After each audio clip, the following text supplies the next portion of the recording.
পুলিশকে বলবো যে নিজের সম্মানও বাঁচান আর পাবলিকের সম্মানও বাঁচান। মোহাম্মদ আলী পার্কের যে ঐতিহাসিক পুজো, সেই পুজো ইতিমধ্যেই বন্ধ করতে চাইছে নাকি কলকাতা পুলিশ, এমনটাই অভিযোগ উঠেছে মানুষের মধ্যে। যে বারবার একের পর এক পুজো, সন্তোষ মিত্র স্কোয়ারের প্রথম অভিযোগ এবং দ্বিতীয় অভিযোগ মোহাম্মদ আলী পার্ক। আমরা দেখতে পাচ্ছি যে যারা পুজো উদ্যোক্তা আছেন তারা হাতে ব্ল্যাক আউট যে প্রতিবাদ, সেই প্রতিবাদে ইতিমধ্যে লিপ্ত হয়েছেন এবং মাকে সম্পূর্ণভাবে অন্ধকারে ঢেকে দেওয়া হয়েছে। কলকাতার মধ্যে সেরা পূজার মধ্যে একটা পূজা আমাদের Mohammad Ali park youth association. কিন্তু কালকে হঠাৎ করে সন্ধ্যাবেলা আমরা দেখলাম, যখন আমরা ফ্যামিলি নিয়ে বেরিয়েছি, কি রুটগুলো ডাইভার্ট হয়ে গেছে। যেটা আমরা ছোটোবেলা থেকে দেখতাম কি এমজি রোড থেকে আমরা সেন্ট্রাল অ্যাভিনিউ চলে আসতাম, সেন্ট্রাল অ্যাভিনিউ থেকে আমরা মোহাম্মদ আলী পার্ক চলে আসতাম। কিন্তু হঠাৎ করে দেখছি এমজি রোডে কলেজ স্ট্রিটের মোড়ে একটা বোর্ড লাগানো আছে, যেটা কলাবাগান দিকে মানে উত্তর দিকে দেখানো হচ্ছে কি মোহাম্মদ আলী পার্ক আপনি ওই দিকে যান। তো আমার কথা হচ্ছে, আমি শিয়ালদা যাব, তো আমি শিয়ালদা এমজি রোড হয়ে এপিসি রোড হয়ে যাব, না আমি শিয়ালদা হাওড়া হয়ে ওই বনগা হয়ে ঘুরে শিয়ালদা যাব? তো আমার কথা এটাই হচ্ছে। তখন আমার ফ্যামিলিরা আমরা দেখলাম কি এটা ঠিক হচ্ছে না।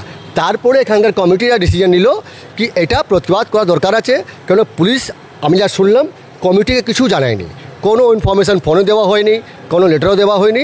তাই জন্যে কমিটিরাও লাইট বন্ধ করে এই যে পাবলিককে মানে অসুবিধা না হয় তার জন্য একটা প্রতিবাদে কাল থেকে লাইট বন্ধ করে এখানে পাবলিককে একটু বারণ করা হয়েছে কি আপনারা একটু আসবেন না।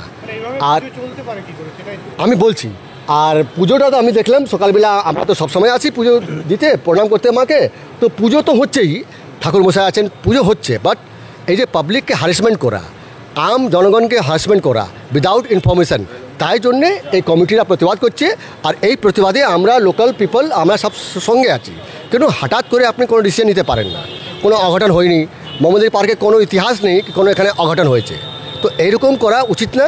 আমি ওটা তো বলছি না কি আমি যা পূজা আইনটা জানি, কেন আমরা তো ছোটোবেলা থেকে এই পুজো তো দেখছি, একটা সিস্টেম আছে, একটা আইন আছে, একটা মিটিং হয়, একটা ফর্ম দেওয়া হয়, ওই ফর্মকে ফিল আপ করা হয়, একটা আইন দেওয়া হয়, একটা রুলস দেওয়া হয়, একটা রেগুলেশন দেওয়া হয়।